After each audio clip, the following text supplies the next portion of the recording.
Yop les petits gars, c'est Loïc Fit, heureux de vous retrouver aujourd'hui pour une petite vidéo sur mon entraînement de dos. Alors je suis tout seul pour filmer, je me suis disposé quelques caméras, une notamment devant moi qui me filme, une à terre et une mi-hanche environ, ça sera plus facile pour moi au montage. Je garantis pas que ce soit la vidéo la plus dynamique parce que je vais quand même essayer de rester assez intensif dans mon training. Puis en plus, au vu de ma réhabilitation, je peux pas y aller comme un poney non plus. Je suis assez limité sur les charges, j'ai que 140 kg avec des élastiques, donc sur du dos, notamment sur du deadlift, ça va paraître assez peu. Ah oui, le t-shirt, vous le verrez peut-être au début de la vidéo, c'est un Prozis, je sais qu'il peut attirer certaines personnes, le fait que ça soit très long comme ça. Quand on prend de l'âge, les gars, on aime beaucoup moins le serrer, mais au vu du temps, il fait presque 30 bombes ici, 30 degrés. Je vais vite finir en slibber. Au menu de cette vidéo, on va commencer par du deadlift, comme je disais, du sumo pour ma part, même si c'est plus axé sur la chaîne postérieure. Ça mange pas de pain pour ma réhab genou de faire plus du postérieur que de l'antérieur. Derrière, je vais faire du rowing. Ça va être, je pense, du rowing lourd sur 2 séries, puis derrière du rowing pendelé. Et au fur et à mesure de la séance, je vais baisser le poids de la traction. Des tractions, je veux dire de la traction. Je le ferai sur le petit rack à squat en hauteur. Traction au début libre, AMRAP, et puis après du traction assistée quand j'en pourrai plus. Et un petit peu de pullover, et voilà, ça fera le taf. Et j'espère surtout pouvoir y aller à fond. Parce que quand je filme, c'est très difficile de conserver une intensité étant donné que je dois bouger mes caméras, c'est pour ça que j'en ai pris 3, je me répète, mais je vais tenter ce format-là. Pareil, le micro, je vais voir s'il me casse les couilles, je me suis mis une petite ceinture en plus, donc c'est un petit peu enquiquinant sur les mouvements, puis voilà quoi. Allez, let's go hein.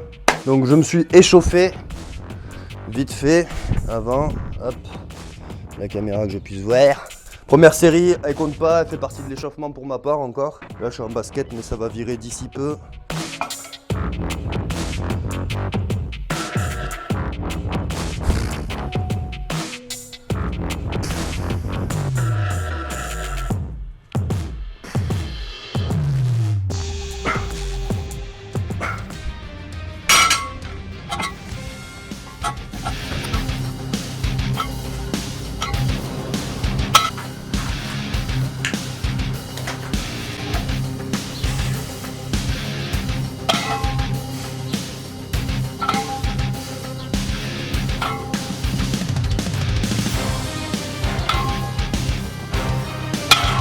C'est parfait pour le grip ça. Pour répondre à vos questions, pourquoi le sumo? Je trouve que c'est un excellent travail pour la chaîne postérieure, étant donné que c'est l'un de mes points faibles, je vais vraiment axer là-dessus. Idéal, on va dire, pour les morphologies peu épaisses dans mon style. Le sumo, parce que je trouve qu'il y a un plus faible porte-à-faux sur le dos comparé à du traditionnel. Je pense sur le long terme et puis je me sens plus à l'aise aussi sur ce mouvement. Là, pour entamer, on va dire, la séance par de la force, donc à éviter les longues séries sur le soulevé de terre, en particulier lorsque c'est lourd.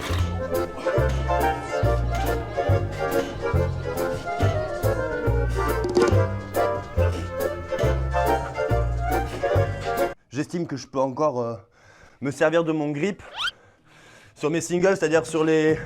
Là, je monte en charge jusqu'à arriver là, à ma charge de travail efficiente. Je vais essayer de ne pas mettre les sangles. Comme ça, je travaille le grip au détriment du nombre de reps, certes. Mais dans la vie, il faut faire des choix. Ces chaussures, je les ôte de ce pas. Putain de merde.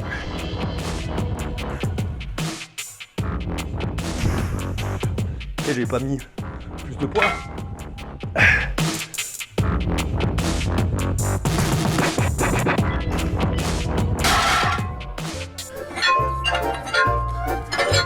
Je passe 140 à la barre avec élastique. Donc je pense qu'en haut je dois être quoi, allez, 160 éventuellement, un truc comme ça. 160, non celui-là il est cassé. Merde, elle me l'a foutu où l'autre? Bon.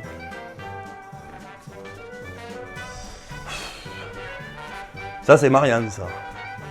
À tous les coups. On va le faire qu'avec un seul. Elle dort là, elle fait la sieste, vu qu'elle travaille. Je vais pas la déranger pour ses conneries. Bébé, est-ce que tu peux me dire où est mon stick? Au milieu. Technique de loupard ambulant.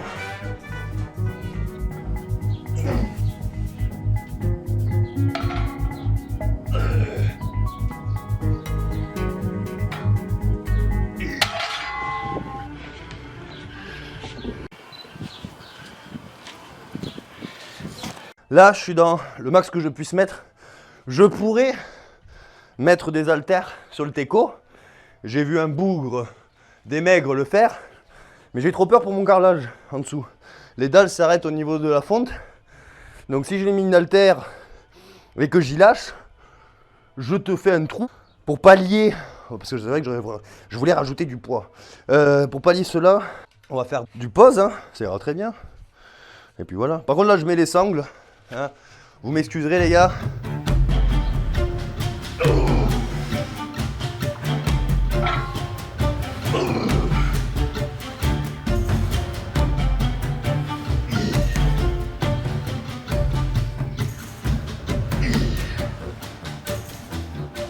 Le pose putain.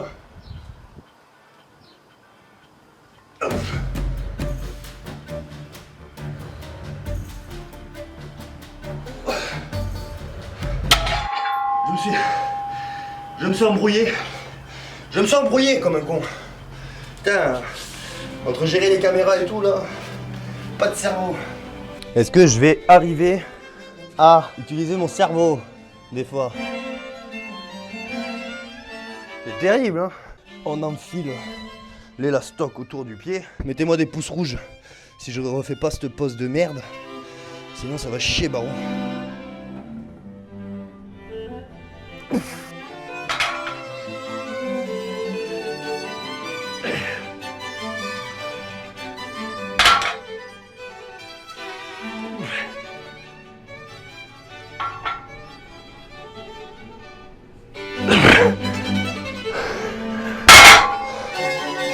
Alors, la pause était respectée. Allez.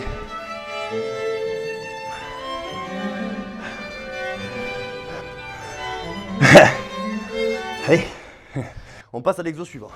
Sur du rowing, les gars, classique. Dans un premier temps, manière de rentrer un peu dans l'art. Après, on passe au du rowing pendlé, un peu plus dans le strict.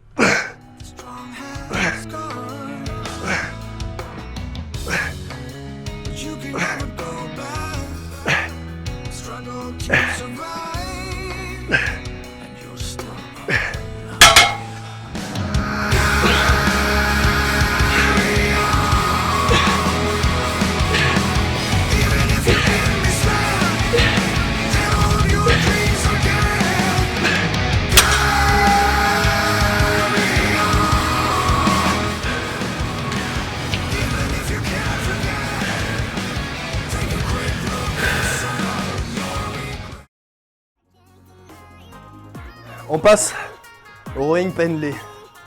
Pourquoi le pendlé? Alors déjà, du classique du rowing, la base je pense pour de la muscu. On peut rentrer dedans, les charges peuvent monter, ça fait du bien à l'ego. Mais subsistent quelques points négatifs que le pendlé peut corriger. Je pense notamment à la colonne vertébrale. Sur un rowing par exemple, nous sommes en tension sur tout le long de ta série. La colonne vertébrale en subit les conséquences. Le pendlé, tu relâches à chaque répétition.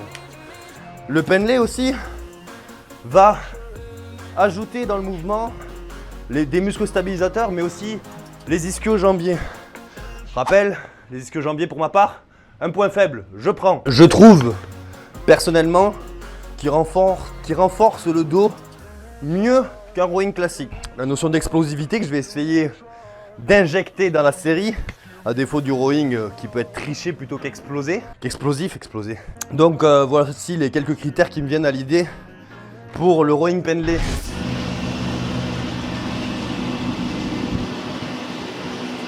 Je transpire comme un cochon. Comme un gros cochon. Un gros cochon.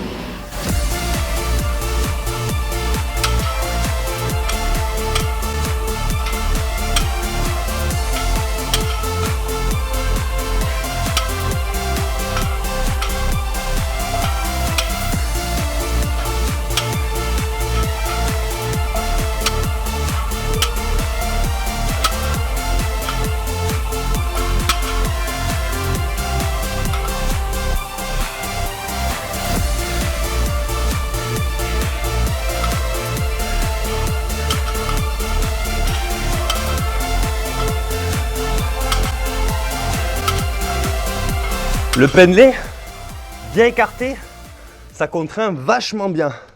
C'est vraiment un palliatif pour la charge, je trouve. Là, je peux pas me l'attacher. Si.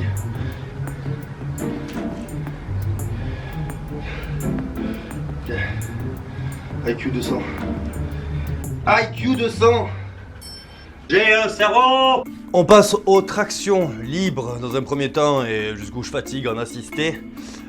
Traction, parce que c'est la base, je pense, du dos, c'est les prémices pour se forger un dos solide.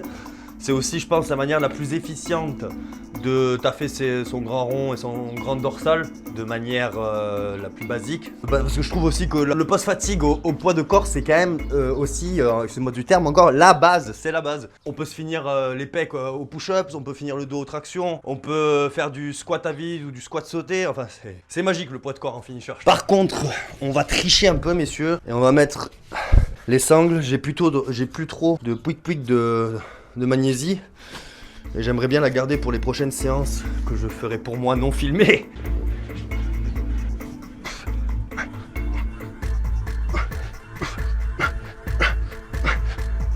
Faudra peut-être que je filme mes pieds, sinon on va dire que je mette du sol.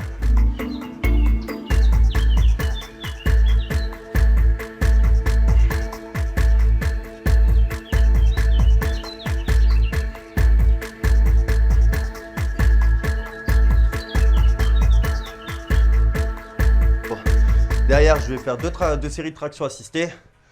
Je suis pas trop mal en termes d'intensité, gestion des caméras et du son. Je me surprends franchement. Du taf correct, je suis fier de moi. Important les gars de s'automotiver. C'est bien aussi de se dénigrer, se dire qu'on est des merdes. Au moins, tu peux toujours t'améliorer. Mais quand tu fais quelque chose qui te semble être juste, c'est bien de se le dire aussi.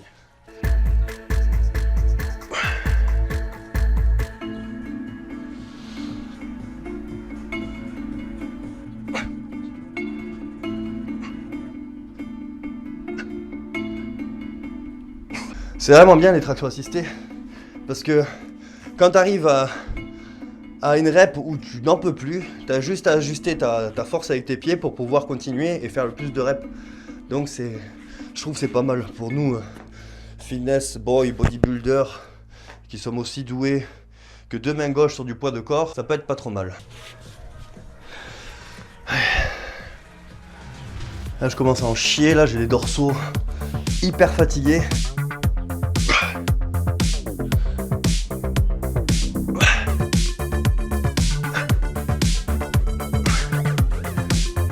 Je baide un peu trop des jambes là.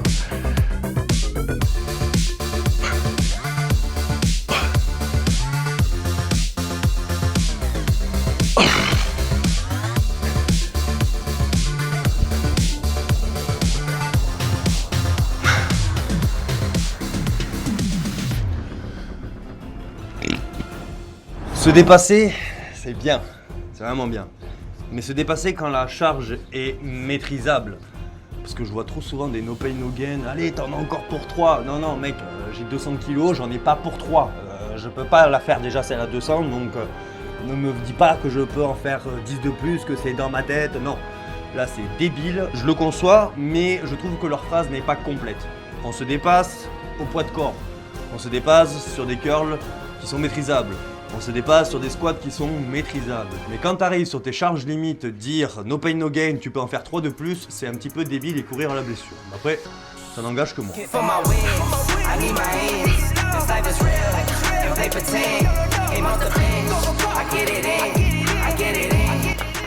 Putain de casquette de choc. Donc, du pullover pour terminer. Façon Branlux, et puis c'est tout quoi. Ça sera un bon entraînement assez efficient, je trouve.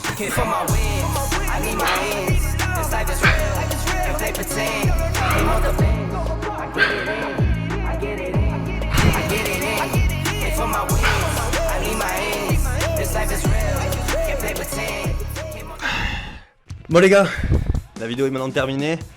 Je vais ranger tout le merdier, bien sûr. Non, pas du tout. Je vais aller me doucher direct.